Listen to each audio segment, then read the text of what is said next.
Bab 651. Selain itu, restorannya merugi setiap hari, dan dia sendiri merasa harus segera menutupnya. Selama Jack tidak mencoba memerasnya lebih dari 10 juta dolar, semuanya akan baik-baik saja dan keren. Baiklah, kalau begitu, keluar saja dari sini. Jack melambaikan tangannya dan mengeluarkan sebatang rokok White Sand, menyalakannya perlahan. Oke, aku akan nyahlah. Bos restoran segera melesat keluar dari tempat itu seolah-olah dia akan mati dalam detik berikutnya dari tetap di sana. Kakak, terima kasih banyak. Kami tidak akan tahu apa yang harus dilakukan jika bukan karena Anda. Tiger memandang Jack setelah bos pergi, matanya merah. Dan istriku mungkin akan diganggu oleh para gelandangan itu jika kamu tidak ikut denganku. Tiger merasa sangat beruntung karena memikirkan Jack dan berhasil membawanya ke sini. Kalau tidak, dia tidak akan bisa mengalahkan orang-orang itu. Lebih jauh lagi, pria bernama Brother Luka itu mungkin akan memanfaatkan istrinya. Panggil saja aku jika kamu butuh sesuatu. Jack terkekeh. Ayo pergi, kakak. Ayo minum beberapa putaran. Tiger melontarkan senyum langsung. Kamu baru saja membuat seseorang memberiku lebih dari 900.000 dolar kali ini. Aku belum pulih dari keterkejutan. Jangan khawatir, pergi saja dan buka bisnismu dengan tenang. Mereka tidak akan membuatmu kesulitan lagi. Jack mengisap rokoknya sebelum menambahkan, sebaliknya, akulah yang akan membuat mereka kesulitan besok.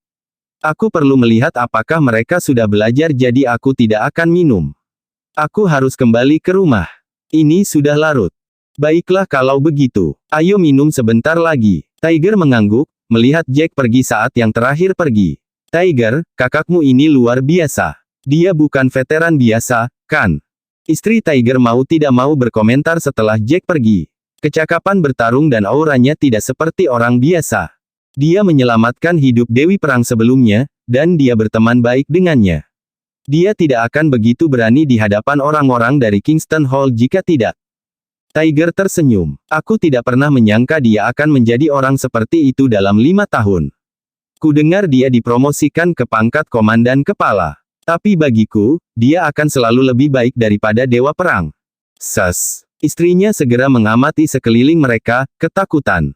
Jangan katakan hal seperti itu. Bagaimana kamu bisa memuntahkan omong kosong seperti itu? Mengatakan bahwa dia lebih kuat dari Dewa Perang. Bagaimana jika Dewa Perang mendengarmu? Mereka tidak akan senang, dan mereka sangat menakutkan, sembah tanah tempat mereka berdiri. Kakakmu kuat, tapi dia tidak bisa dibandingkan dengan Dewa Perang. Baiklah, aku mengerti. Ayo pergi. Aku tidak berpikir kita akan mendapatkan banyak bisnis malam ini.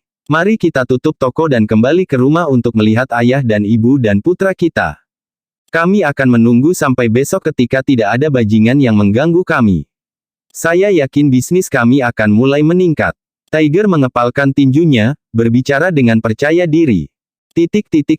Jack dengan cepat melaju kembali ke villa. Setelah dia memarkir mobil, dia melihat sebuah Volkswagen diparkir tepat di sampingnya. Senyum kecil menghiasi wajah Jack saat dia mengamati mobil baru itu. Tampaknya Ben telah benar-benar dewasa. Ini adalah hal yang baik baginya. Namun, dia juga percaya bahwa Ben telah menderita banyak trauma emosional. Jack tidak akan memaafkan apa yang telah dilakukan Ivan dan Sena dengan mudah. Dia ingin memberi tahu mereka bahwa semua yang telah mereka lakukan hari ini benar-benar bodoh dan luar biasa. Bab 652. Ayah, kemarilah. Lihat ini. Lihat apa yang aku punya. Kylie berlari ke arah Jack begitu dia memasuki ruang tamu villa, memekik dengan suara malaikatnya yang imut. Hati Jack langsung luluh saat mendengar suara itu dan melihat mata rusa betina itu. Dia langsung berjongkok untuk mengangkat Kylie, menanamkan ciuman di pipinya. Kerja bagus. Gadis kecilku punya stiker. Itu benar. Guru bilang aku murid yang baik. Senyum Kylie cerah dan polos, kebahagiaan menyatu dalam lekuknya. Oh, tentu saja, putriku akan menjadi anak yang paling pintar dan paling bertanggung jawab di kelas. Jack membawa Kylie menaiki tangga. Benar, Kylie, apakah kamu mau hadiah? Katakan padaku, aku akan memberimu satu. Oke, bawa aku dan Mommy ke akuarium hari Sabtu. Tanya Kylie, menatap Jack dengan antisipasi setelah memikirkannya sejenak. Kedengarannya bagus. Kami akan membawamu ke sana pada hari Sabtu. Jack hanya menurunkan Kylie begitu mereka berada di lantai atas. Dia kembali ke kamarnya. Baru saat itulah dia menyadari bahwa Selena sudah pulang kerja dan sedang mandi. Di meja samping tempat tidur, ada poster. Rasa malu melanda Jack ketika dia melihat poster itu. Ini adalah iklan yang orang lain telah membantu memasang, bukan? Sepertinya Selena sudah tahu semuanya. Dia duduk selama beberapa menit. Selena berjalan keluar dari kamar mandi, mengenakan pakaian kasual. Sedikit kehangatan menghiasi bibirnya ketika dia melihat Jack. Kamu benar-benar ingin mengirim riak ke seluruh kota, bukan sekarang. Berapa banyak uang yang kamu habiskan untuk mengiklankannya secara luas? Sepertinya kamu tidak akan mencapai hasil seperti itu jika kamu tidak menghabiskan setidaknya 10 juta dolar. Ibumu akan mengkhawatirkan keuanganmu. Lagi, Jack tersenyum malu. Sayangku, aku hanya ingin hari ulang tahunmu dikenal di seluruh kota sehingga kamu memiliki kenangan yang indah. Namun, aku tidak melakukan iklan. Aku tidak suka terlalu mencolok. Selena terkejut ketika dia mendengar itu. Tidak mungkin. Mereka harus menghabiskan banyak uang. Iklannya ada di mana-mana. Begitu banyak sehingga aku malu untuk keluar. Rekan-rekanku bahkan mendiskusikan untuk datang saat ulang tahunku. Alisnya berkerut setelah dia merenung sejenak. Aneh. Siapa yang akan menghabiskan uang sebanyak itu untuk mengiklankan kita berdua jika bukan kamu? Bukankah ini hanya buang-buang uang? Apa manfaat yang akan mereka terima? Jack hanya bisa tersenyum tipis melihat alis Selena yang melengkung indah. Pikirkan itu, sayang. Tidak banyak orang yang tahu tentang ini, dan tidak banyak juga yang ada di sekitarku saat aku membuat pernyataan itu. Menurutmu siapa itu? Secara alami, Selena, sebagai wanita yang tajam, segera bereaksi ketika Jack mendorongnya. Tidak mungkin. Sena, tapi kenapa dia melakukan ini? Terutama ketika Ivan baru saja dipukuli habis-habisan oleh kita. Kenapa dia melakukan ini dengan Ivan? Mereka masih berpikir bahwa saya telah diracuni. Racun itu diharapkan muncul pada hari ulang tahun Anda, dan mereka ingin menonton pertunjukan.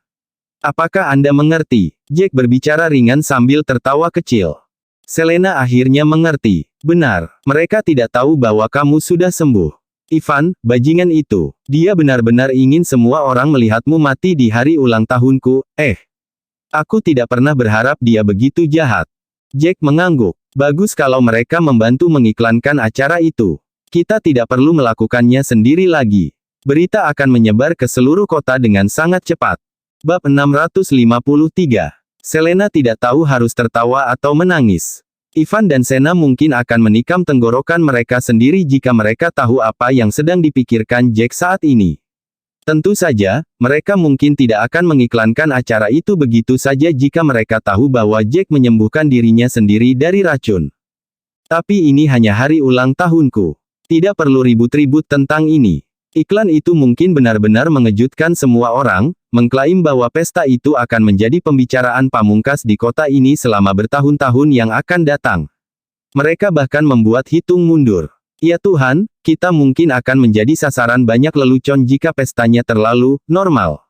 Selena menyuarakan keprihatinannya setelah dia memikirkannya. Bukan hanya makanan mahal yang akan membuat acara ini megah. Jack memeluk Selena, memberinya senyum hangat. Jangan khawatir, santai saja, percayalah padaku untuk menangani ini. Oke, Selena mengerutkan bibirnya yang memerah, lalu berbicara dengan malu-malu. Pergi dan mandi, kami akan turun untuk makan setelah itu. Mereka membuat udang yang kamu suka. Kamu benar-benar mengenalku dengan baik. Kamu sudah tahu apa yang aku suka makan hanya setelah sebulan aku kembali. Jack mempelajari keindahan di hadapannya. Dia tidak bisa membantu tetapi menempatkan ciuman lembut di bibirnya.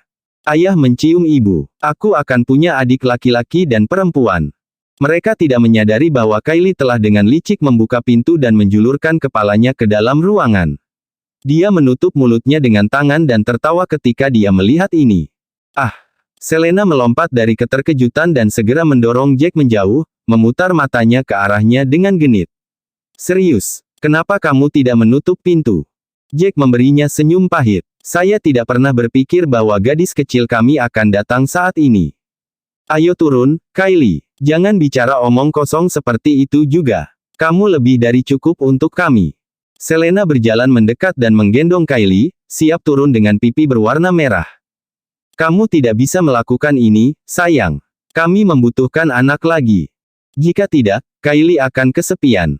Jack dengan cepat mengingatkannya setelah dia menyadarinya. Adapun Selena, yang sudah berjalan ke pintu, ujung telinganya sudah memerah. Dia tidak berharap dia melemparkan pandangan malu-malu ke bahunya setelah dia melangkah keluar dari ruangan. Dia memberinya tatapan yang tidak berbeda dengan seorang gadis remaja yang mengalami cinta pertamanya. Baik, jika kamu dapat membuat kehebohan di seluruh kota selama ulang tahunku dan membuatku merasa seperti aku wanita paling bahagia di dunia, aku akan setuju untuk memiliki anak lagi. Tapi itu tidak akan terjadi jika kamu tidak melakukannya, membuatku merasa super, sangat tersentuh, dan bahagia. Saya jamin Anda akan puas. Jack tertawa terbahak-bahak. Dia tahu bahwa Selena sudah puas dengan kehidupan mereka sekarang. Dia sengaja menggodanya. Setelah selesai mandi dan makan, Jack memeluk Selena hingga tertidur. Pada saat ini, sekelompok gelandangan tiba di depan markas Green Sky Hall. Tuan, Anda harus membantu kami. Kakak-kakak Luka telah dipukuli, sangat parah sehingga bolanya telah hancur dan wajahnya diatur ulang. Dia di rumah sakit sekarang. Seorang pria melemparkan dirinya ke kaki seorang pria parubaya, memohon dengan menyedihkan.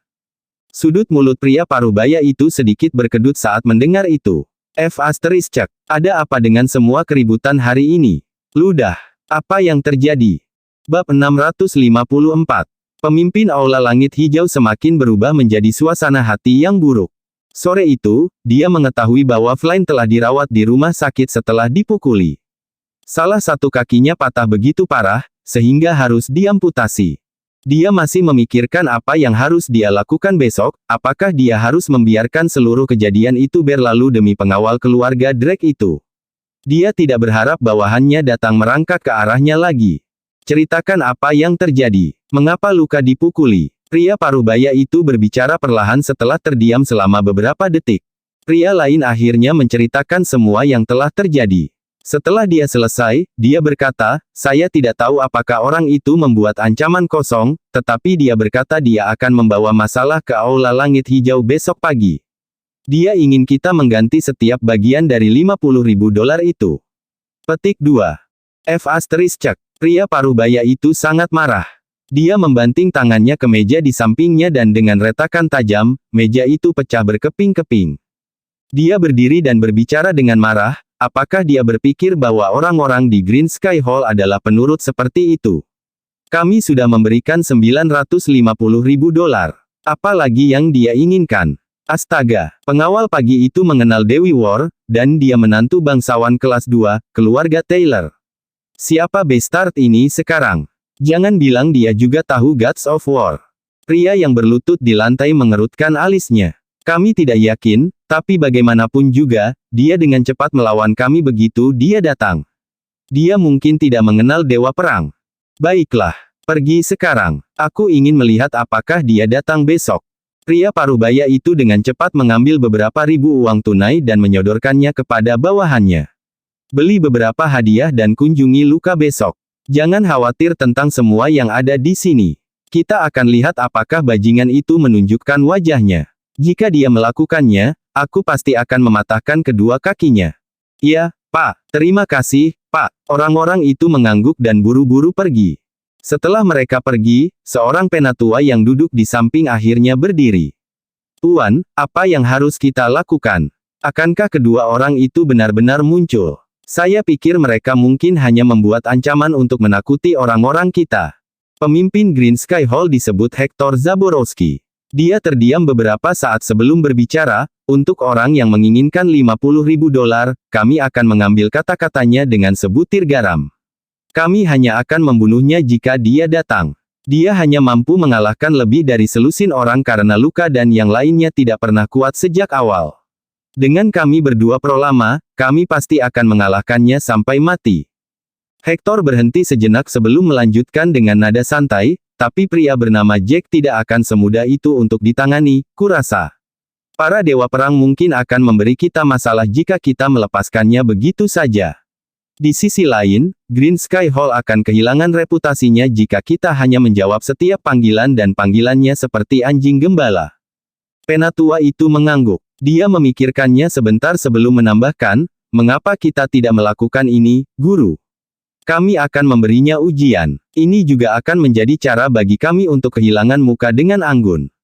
Tidak akan memalukan jika tersiar kabar, kan? Atau kita bisa menguji kekuatannya. Dia mungkin berguna bagi kita jika dia benar-benar kuat. Mata Hector berbinar saat mendengar saran itu. Dia memukul sisi kepalanya. Kau benar, kenapa aku tidak memikirkan itu? Serunya. Kudengar orang itu adalah komandan utama. Dia benar-benar kuat. Lebih penting lagi, dia memiliki kontak. Akan luar biasa jika dia menggunakannya demi aula langit hijau. Ngomong-ngomong, aku melihat beberapa selebaran yang beredar di kota hari ini, mengiklankan pesta ulang tahun yang akan diadakan orang ini untuk istrinya. Dia bahkan mengklaim bahwa itu akan menyebabkan kehebohan di seluruh kota. Penatua dengan cepat memikirkan sesuatu yang lain. Bab 655. Sungguh, dia pasti menghabiskan banyak uang. Apakah dia benar-benar punya uang sebanyak itu untuk dihabiskan? Atau mungkin tuan tua keluarga Taylor akan memberinya uang untuk merayakan ulang tahun nona muda Taylor? Hector mengerutkan kening. Mungkin tidak. Dia bilang akan memalukan menggunakan uang keluarga Taylor. Lagi pula, dia hanya menantu. Tidak ada yang akan begitu baik pada orang seperti itu. Memhem, mari kita bersiap untuk besok dulu. Penatua berbicara setelah beberapa saat merenung.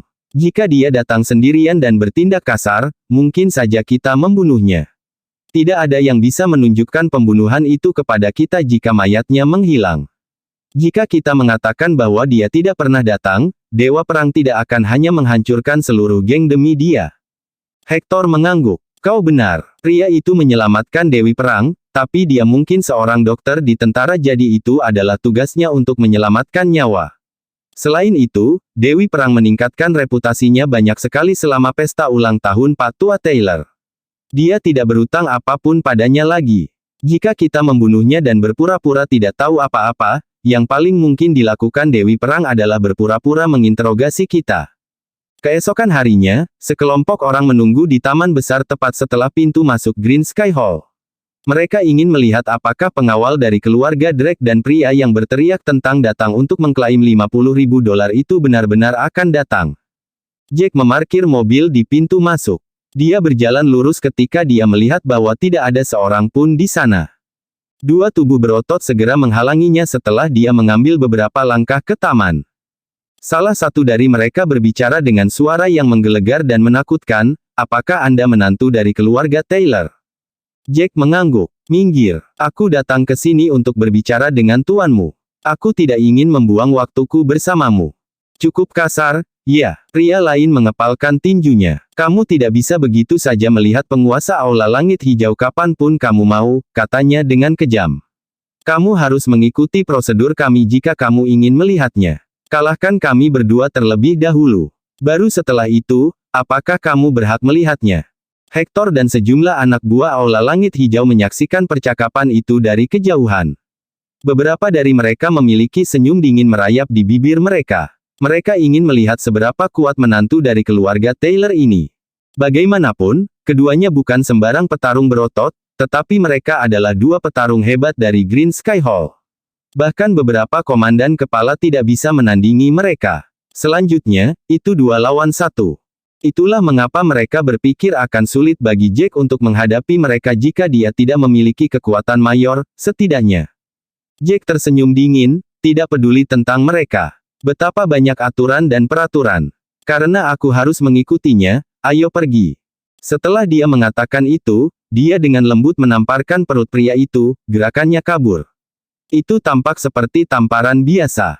Namun, pria besar itu terlempar ke belakang, anggota tubuhnya menggapai-gapai. Dia terbang beberapa meter sebelum akhirnya jatuh ke tanah. Darah menyembur keluar dari mulutnya dan ekspresinya berubah. Ah! Pria lain sudah melemparkan pukulan ke Jack. Jack cepat, sangat cepat. Namun, pada saat yang tepat dia menyerang pria lain, tinju raksasa datang langsung ke kepalanya. Bersambung.